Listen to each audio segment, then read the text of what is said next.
Private equity people keep talking about carry, waterfall, European, American. But what does all this actually mean? Today, I'm going to explain it in the simplest way possible. So even if you are new to fund accounting, you will get it instantly. Carried interest, or simply carry, is the GP's share of the profits. It's not the salary, it's not a management fees. It's basically a reward GP earns only if the fund performs well. Think of it like this. Investors put the money, GP manages the money.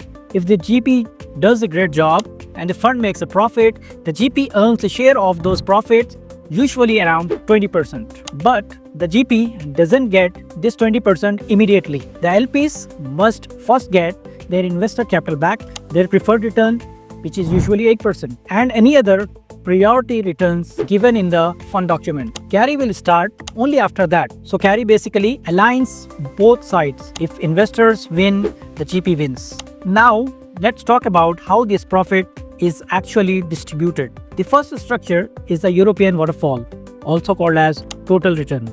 In this method, the fund looks at the performance across the entire fund, not just deal by deal. So the GP gets carry only after all LP's capital is returned, full preferred return is paid, and any other LP's priorities are satisfied if applicable as per the LPA. After all of this, the GP gets the catch-up phase and then they get the carry. It's considered very LP friendly because the GP earns carry only after the fund as a whole proves profitable.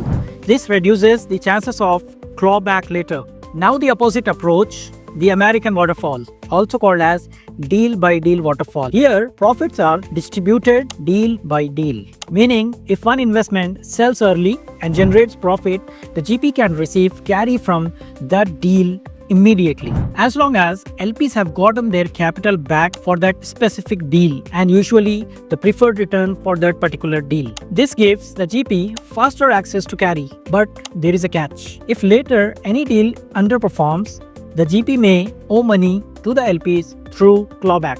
That's why American waterfall is seen as more GP friendly, and LPs usually protect themselves with holdbacks or escrow accounts. If you want to understand the complex fund accounting concepts in a simple way, follow me now. I will break it down step by step.